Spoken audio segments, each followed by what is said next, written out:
Bonjour à tous les couples qui écouteront mon témoignage. Je suis Claudia, je suis mariée et je suis française. Je suis actuellement à Kiev avec mon petit bébé et nous attendons de pouvoir rentrer en France, qui devrait être assez rapide maintenant. Et j'ai donc le temps de vous faire mon témoignage, lequel j'espère pourra vous aider. Je le donne bien volontiers puisque avant d'avoir ma propre expérience, j'ai pu discuter avec un couple français grâce auquel je me suis décidée à vivre cette aventure. Et c'est donc en partie grâce à eux que je suis maman aujourd'hui et que je peux vous parler désormais de ma propre expérience. Voilà. Donc je suis arrivée avec mon époux pour la première fois en Ukraine en décembre pour rencontrer l'équipe de la clinique Biotex, laquelle j'avais découvert tout simplement sur Internet. Nous ne nous sommes pas déplacés sans crainte. Nous avions d'ailleurs annulé notre premier vol pour l'Ukraine, dans la mesure où nous ne connaissions pas ce pays, nous ne connaissions pas la façon d'agir des gens, tout nous paraissait lointain. Et nous étions très inquiets quant à ce qui nous attendait lors de cette première rencontre.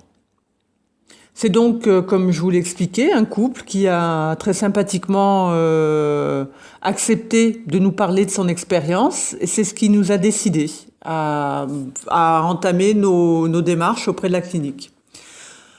Nous avons donc eu un premier rendez-vous avec la clinique Biotex, et plus particulièrement avec Oksana, qui s'occupe de la coordination entre les couples français et l'équipe ukrainienne de la clinique. Donc vous rencontrerez peut-être Oksana, qui est une très bonne professionnelle, vous le découvrirez vous-même. Elle s'occupe de nous accueillir, de nous rassurer, de nous guider dans ce que nous avons besoin de faire pour réaliser ce pourquoi nous sommes venus. De notre côté, nous avons bien sûr eu un long passé médical. Nous avons connu les échecs de FIV et malheureusement d'autres mauvaises expériences médicales, lesquelles ne nous ont pas donné beaucoup d'autres options que de recourir à la gestation pour autrui.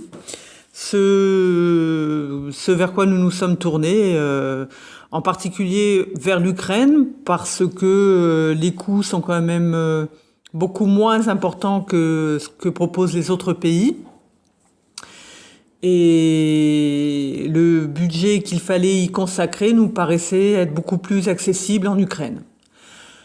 Nous avons donc concrétisé par contrat ce que nous étions venus faire en Ukraine, et les termes de ce contrat sont tout à fait clairs. Nous avions donc recours à la gestation pour autrui, et ce jusqu'à ce que nous soyons parents, c'est-à-dire que nous devions recommencer l'expérience de la FIV jusqu'à ce que notre mère porteuse accouche.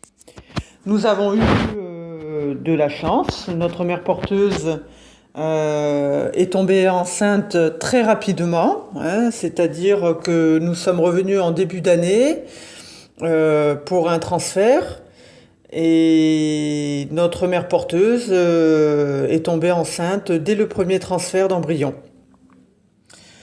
Et donc je dirais que nous avons été parents en un an, il me semble. Un an, un tout petit peu plus d'une année. Voilà, et bien, ce que vous découvrirez sur place est tout à fait identique à ce qu'on vous proposera sur le site internet, c'est-à-dire qu'il n'y a pas de surprise dans les contrats. Je tiens à le préciser parce que on peut craindre que les contrats ne soient pas tout à fait fidèles, qu'on puisse découvrir des coûts supplémentaires à ceux qui sont prévus, qu'on puisse ne pas être logé alors que cela est prévu, qu'on puisse se retrouver un peu isolé. C'est pas du tout le cas. Nous avons été pris en charge dès le premier rendez-vous. Nous avons été logés à l'hôtel. Nous avons été transférés de l'aéroport à l'hôtel. Tous nos trajets ont été pris en charge. Tous nos repas, tout notre logement. Donc c'était tout à fait ce qui était prévu au contrat. Et il n'y a jamais eu de surprise. Quant à l'accueil d'Oksana, il est tout à fait chaleureux. Et c'est un point important parce que Kiev et sa population sont quand même loin de nos propres codes. Et c'est important d'avoir une coordinatrice, et c'est son rôle, et une personne rassurante à vos côtés tout au long de cette expérience. Et je tiens à dire que c'est tout à fait le cas, que ce soit Oksana ou sa collaboratrice, je pense. Elles sont réellement là pour faire en sorte que l'on se sente épaulé du début à la fin. Pour nous, ça a été le cas. De notre côté, nous avons choisi d'être logés à l'hôtel et puis par suite de prendre un appartement parce que le logement, enfin l'appartement, la clinique Biotex dispose d'appartements et de villas. Et la première fois, nous devions être logés dans un appartement qui ne nous convenait pas. Donc, c'est un choix personnel. Nous avons préféré aller à l'hôtel, puis dans un appartement que nous avons loué par nos propres moyens. C'est le seul petit bémol, je dirais. C'est peut-être une des seules choses qui pourra peut-être un peu vous choquer. L'habitat est tout à fait différent du nôtre et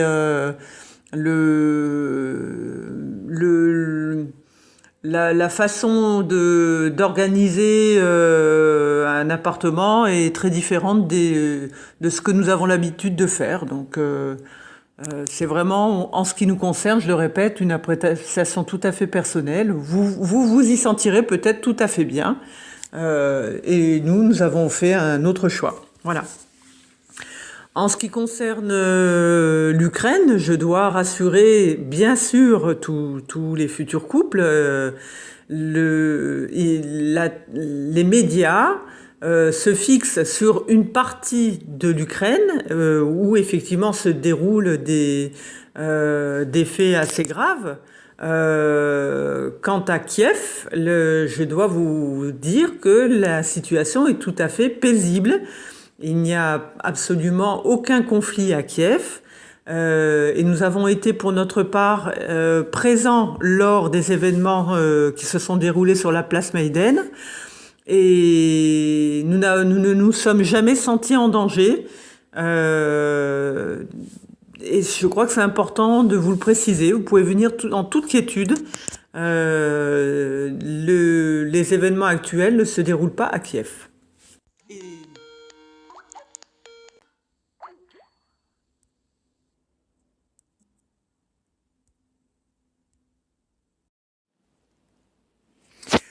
Donc je reprends mon témoignage. Comme vous l'avez compris, nous avons été interrompus par un appel sur Skype. C'est d'ailleurs intéressant que vous l'ayez entendu, car c'est un élément non négligeable lorsque nous sommes sur Kiev. Nous avons besoin d'être en contact avec notre famille, nos amis, puisque nous sommes loin de tout le monde, et que lors de la dernière étape de votre aventure, attendez-vous à être loin de chez vous durant un mois et demi. La durée est indéterminée. Elle prendra fin, rassurez-vous. Mais c'est une période pendant laquelle vous aurez sûrement besoin d'être en contact avec vos familles pour les rassurer, pour leur faire partager la naissance de votre enfant. Et nous, bien sûr, nous avons choisi de prendre notre ordinateur avec nous. Et nous sommes en contact permanent avec tous nos proches. On en vient donc à cette étape de votre aventure. Après avoir pris contact avec la clinique, puis à avoir procédé au transfert d'embryon, et puis après avoir appris la grossesse de votre mère porteuse, en tout cas je vous le souhaite, vous reviendrez peut-être pour la rencontrer, pour l'échographie des 3 mois. C'est l'époque à laquelle nous avons rencontré notre mère porteuse. Et puis, vous reviendrez ensuite pour la naissance de votre bébé. La date sera approximative, c'est-à-dire qu'Oksana fera tout pour éviter de vous faire venir trop en avance. Par contre, elle sera obligée de vous faire venir quelque temps avant la naissance pour éviter d'avoir des ennuis avec les autorités locales. Il faudra donc accepter d'être loin de chez vous pendant une certaine période. Ça fait partie de ce protocole. Donc pour notre part, cela fait un petit peu plus d'1 mois que nous sommes partis. Nous avons attendu une quinzaine de jours la naissance de notre enfant. Bon, c'était prévu un petit peu avant. Disons qu'il y aura eu un décalage d'1 semaine, 10 jours. C'est une période pas simple à vivre. Et il faudra que vous compreniez qu'il y a un petit décalage entre les informations que Oksana obtiendra de la clinique et donc de ce qui se passe à l'intérieur du ventre de votre mère porteuse et entre le moment où vous aurez cette même information. Voilà, donc il y a toujours une petite imprécision. Ça fait partie des moments que vous passerez à attendre avec plus ou moins de stress. Mais bon, votre enfant naîtra au moment où il devra naître. Voilà. C'est ce qui s'est passé pour nous, hein. Nous avons attendu une quinzaine de jours et puis notre bébé est arrivé en très bonne santé. Et nous avons ensuite entamé les démarches administratives auprès de l'ambassade. Qui se sont bien passées. Bon, là aussi, il y aura un peu d'attente. Il ne faut pas s'angoisser ni se stresser. Ça peut être des moments compliqués à vivre parce que on vit dans l'incertitude du jour où on pourra rentrer. C'est important pour cela d'être bien entouré, d'avoir régulièrement des contacts avec ses proches pour ne pas se sentir trop éloigné de votre quotidien. Voilà, mais tout rentre dans l'ordre. Il y a un moment où on vous appellera pour que vous puissiez rentrer chez vous. Enfin, l'ambassade vous communiquera une date de rendez-vous pour que vous puissiez aller chercher votre laissez-passer. Et puis vous pourrez enfin rentrer chez vous. Voilà, donc c'est une très belle expérience à vivre. C'est une expérience fatigante nerveusement, psychologiquement, physiquement. Surtout, bien sûr, la période pendant laquelle vous viendrez accueillir votre enfant. Puisque dès que vous aurez votre enfant avec vous, c'est-à-dire 3 ou 4 jours après qu'il soit né, eh bien, vous vivrez le même stress, enfin, qui n'est pas un stress, le même instant que tous les parents, c'est-à-dire de ne pas dormir la nuit. Ajoutez à ça la partie administrative qu'il faudra gérer, qui n'est pas... Bon, il faut vraiment dédramatiser tout ça. C'est un moment qu'il faut gérer très simplement, en s'occupant de son enfant d'une part, et puis de l'autre en préparant son départ et les papiers. Voilà. Donc j'encourage tous les couples qui souhaitent être parents, qui ont des hésitations. Des craintes, nous les avons connues nous aussi, et puis nous nous sommes décidés et on ne le regrettera jamais puisque nous sommes aujourd'hui parents. Et il faut avoir confiance. Si je dois résumer, tout ce qui a été promis a été respecté. Et il n'y a jamais eu de surprise. Et si on doit se retourner sur ce qu'on nous avait promis, sur ce qu'on nous avait expliqué, eh bien, je dirais que tout s'est déroulé très exactement comme on nous l'avait annoncé. Voilà. Je vous souhaite à tous bonne chance, une belle aventure, et je vous souhaite de devenir parents très prochainement. À bientôt peut-être.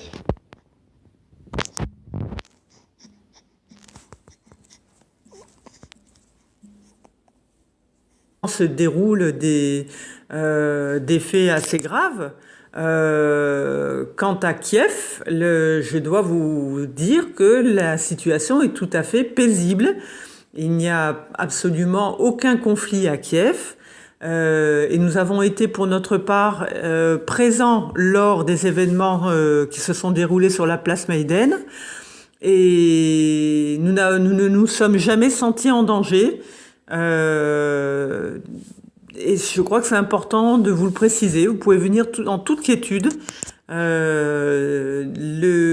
événements actuels ne se déroulent pas à Kiev.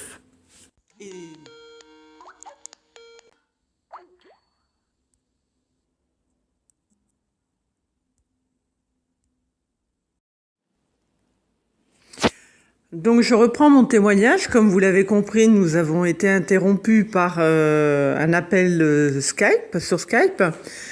C'est d'ailleurs intéressant que vous l'ayez entendu, car c'est un élément non négligeable lorsque nous sommes sur Kiev.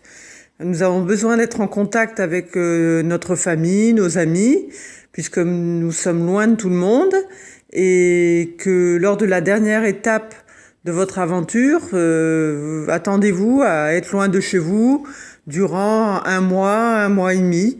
La durée est indéterminée. Elle prendra fin, rassurez-vous, mais c'est une période pendant laquelle vous aurez sûrement besoin d'être en contact avec vos familles pour les rassurer, pour leur faire partager la naissance de votre enfant. Et nous, bien sûr, nous avons choisi de prendre notre ordinateur avec nous et nous sommes en contact permanent avec tous nos proches. On en vient donc à cette étape de votre aventure.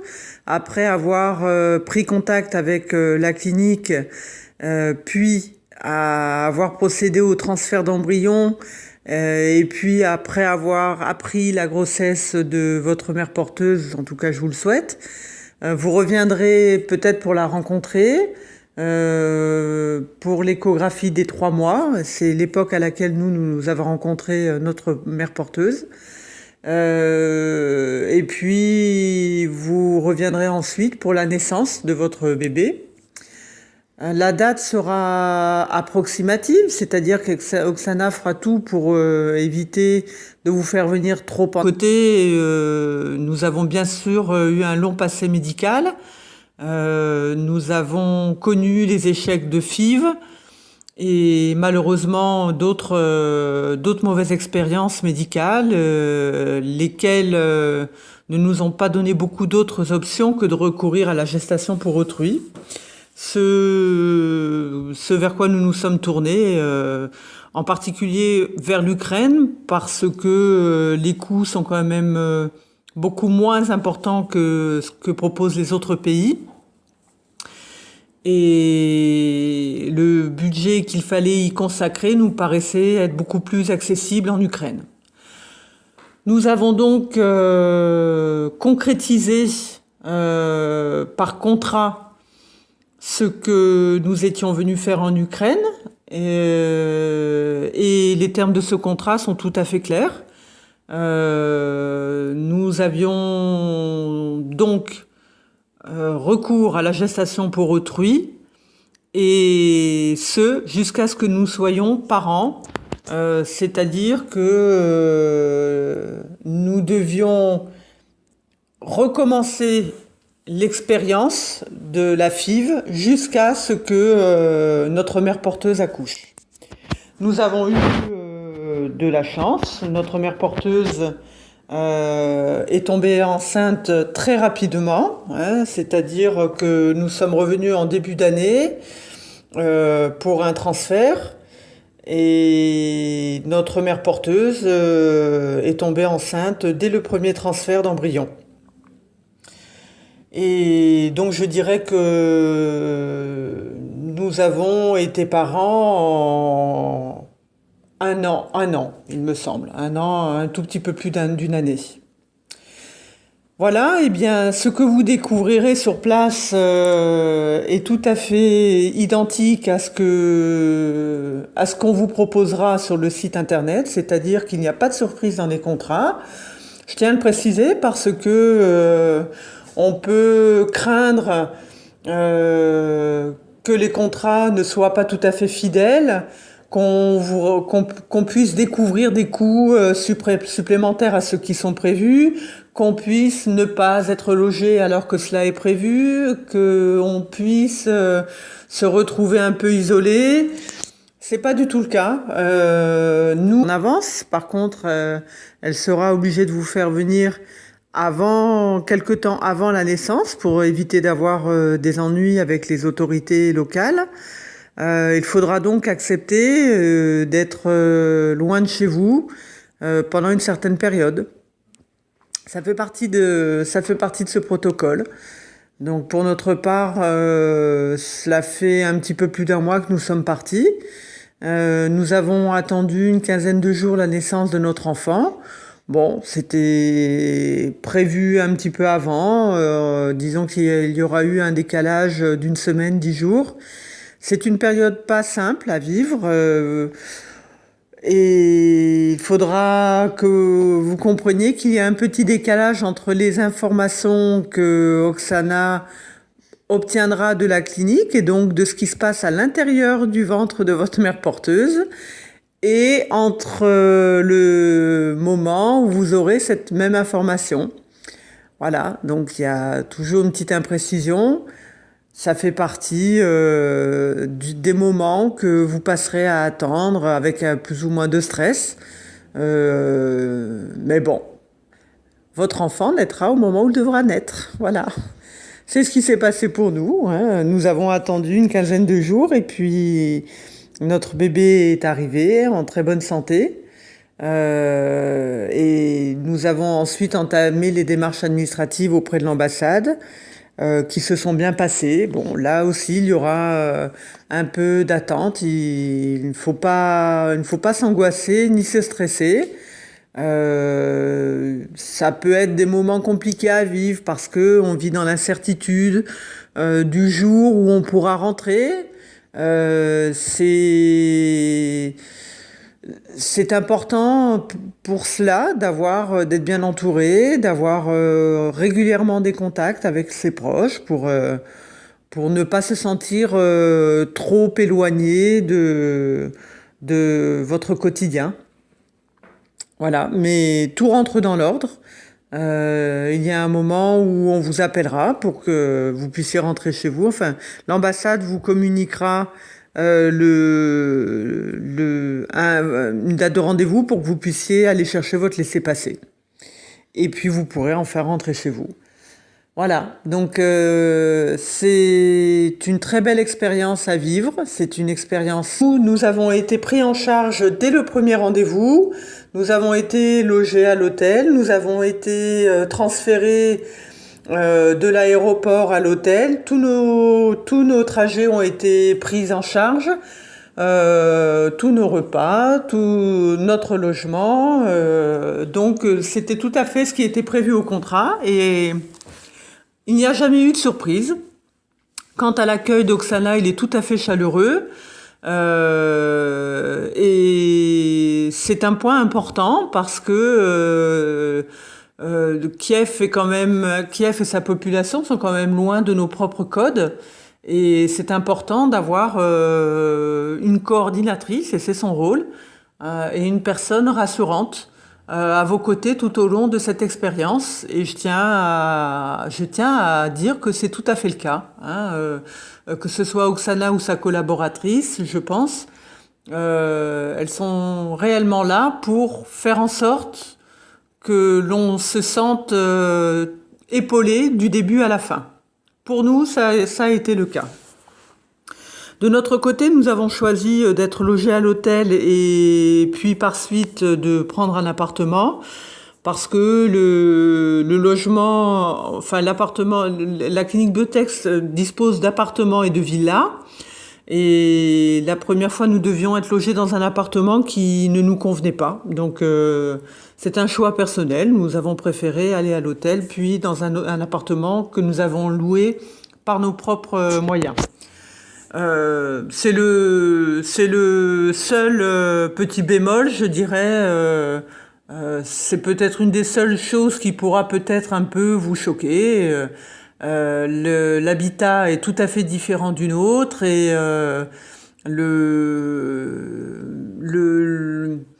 la façon d'organiser un appartement est très différente de ce que nous avons l'habitude de faire. Donc c'est vraiment, en ce qui nous concerne, je le répète, une appréciation tout à fait personnelle. Vous y sentirez peut-être tout à fait bien. Et nous avons fait un autre choix. Voilà. En ce qui concerne l'Ukraine, je dois rassurer bien sûr tous les futurs couples. Les médias se fixent sur une partie de l'Ukraine où effectivement... Bonjour à tous les couples qui écouteront mon témoignage. Je suis Claudia, je suis mariée et je suis française. Je suis actuellement à Kiev avec mon petit bébé et nous attendons de pouvoir rentrer en France, qui devrait être assez rapide maintenant. Et j'ai donc le temps de vous faire mon témoignage, lequel j'espère pourra vous aider. Je le donne bien volontiers puisque avant d'avoir ma propre expérience, j'ai pu discuter avec un couple français grâce auquel je me suis décidée à vivre cette aventure. Et c'est donc en partie grâce à eux que je suis maman aujourd'hui et que je peux vous parler désormais de ma propre expérience. Voilà. Donc je suis arrivée avec mon époux pour la première fois en Ukraine en décembre pour rencontrer l'équipe de la clinique Biotex, laquelle j'avais découvert tout simplement sur Internet. Nous ne nous sommes pas déplacés sans crainte. Nous avions d'ailleurs annulé notre premier vol pour l'Ukraine, dans la mesure où nous ne connaissions pas ce pays, nous ne connaissions pas la façon d'agir des gens, tout nous paraissait lointain et nous étions très inquiets quant à ce qui nous attendait lors de cette première rencontre. C'est donc, comme je vous l'ai expliqué, un couple qui a très sympathiquement accepté de nous parler de son expérience et c'est ce qui nous a décidé à entamer nos démarches auprès de la clinique. Nous avons donc eu un premier rendez-vous avec la clinique Biotex et plus particulièrement avec Oksana qui s'occupe de la coordination entre les couples français et l'équipe ukrainienne de la clinique. Donc, vous rencontrerez peut-être Oksana, qui est une très bonne professionnelle, vous le découvrirez vous-même. Elle s'occupe de nous accueillir, de nous rassurer, de nous guider dans ce que nous avons besoin de faire pour réaliser ce pourquoi nous sommes venus. Hein. De notre